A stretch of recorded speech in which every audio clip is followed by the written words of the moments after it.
नमस्कार, मी दीपाली सोनकवडे. आपण पाहताय LS मराठी. घेऊयात काही महत्त्वाच्या बातम्यांचा आढावा. मीरा भाईंदर महापालिकेच्या महापौर पदासाठी डिंपल मेहता आणि उपमहापौर पदासाठी ध्रुव किशोर पाटील यांनी आज पदभार स्वीकारलाय. भाजपच्या डिंपल मेहता या दुसऱ्यांदा महापौर पदी विराजमान झाल्या असून त्या आमदार नरेंद्र मेहता यांचे लहान बंधू विनोद मेहता यांच्या पत्नी आहेत.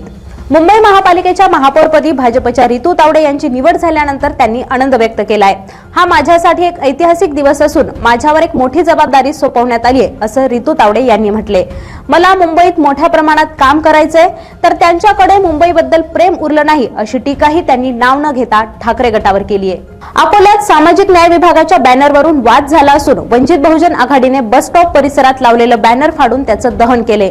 बॅनरवर डॉक्टर बाबासाहेब आंबेडकर, राजश्री छत्रपती शाहू महाराज, अहिल्यादेवी होळकर आणि रमाई आंबेडकर यांचे फोटो मुद्दामहून वगळण्यात आल्याचा आरोप युवा आघाडीने केलाय. बीडमध्ये 174 पदांसाठी आजपासून पोलीस भरती प्रक्रिया सुरू झाली असून 8,000हून अधिक उमेदवारांनी आपले अर्ज दाखल केलेत. मैदानी चाचणी आणि लेखी परीक्षा पूर्णपणे पारदर्शक व्हावी यासाठी अत्याधुनिक तंत्रज्ञानाचा वापर केला जातोय. धावण्याच्या स्पर्धेसाठी फोटो फिनिश तंत्रज्ञान, सगळीकडे सीसीटीव्ही आणि व्हिडिओ चित्रीकरणाची व्यवस्था करण्यात आली आहे. सिंधुदुर्ग जिल्ह्यात आरोग्य विभागाचा भोंगळा कारभार समोर आला असून ट्यूमर असलेल्या महिलेला चक्क प्रेग्नन्सी रिपोर्ट दिल्याचा धक्कादायक प्रकार उघडकीस आलाय. तर घटना समोर आल्यानंतर पालकमंत्री नितेश राणेंनी संताप व्यक्त केलाय. रायगडच्या पेण परिसरात 2 ट्रेलरनं एकमेकांना जोरदार धडक दिली आहे. या धडकेचा मोठा आवाज आल्याने परिसरातील नागरिकांनी घटनास्थळी धाव घेतली. या अपघातात मागील ट्रेलरच्या चालकाच्या पायाला गंभीर दुखापत झाली आहे. स्थानिक नागरिकांच्या मदतीने जखमी चालकाला तात्काळ बाहेर काढून रुग्णालयात दाखल करण्यात आलं असून सध्या त्याची प्रकृती स्थिर असल्याची प्राथमिक माहिती मिळतेय. नांदेडमध्ये पाटबंधारे विभागातील यांत्रिकी कर्मचाऱ्यांनी आपल्या विविध मागण्यांसाठी सहाय्यक कामगार आयुक्त कार्यालयासमोर आंदोलन केले. किमान वेतन कायद्यानुसार कर्मचाऱ्यांना वेतन लागू असताना शासनाकडून केवळ 300 रुपये रोजंदारीप्रमाणे काम करून घेत असल्याचा आरोप कर्मचाऱ्यांनी केलाय.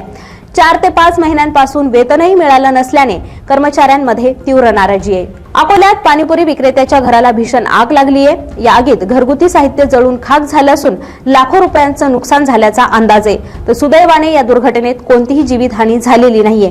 मात्र या आगीत या घरातील सगळं साहित्य जळून खाक झाल्याने संबंधित कुटुंबावर मोठं आर्थिक संकट ओढावले.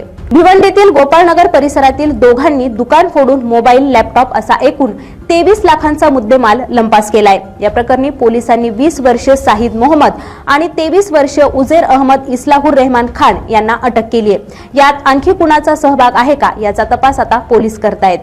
बिहारमधील समस्तीपूर जिल्ह्यातून पुन्हा एक वेळेस जबरदस्तीने लग्न लावण्याचा प्रकार समोर आलाय. बिहार पोलीस भरती परीक्षेची तयारी करणाऱ्या एका तरुणाचं अपहरण करून त्याला अंमली पदार्थ पाजून जबरदस्तीने त्याचं लग्न लावण्यात आल्याचा आरोप केला जातोय.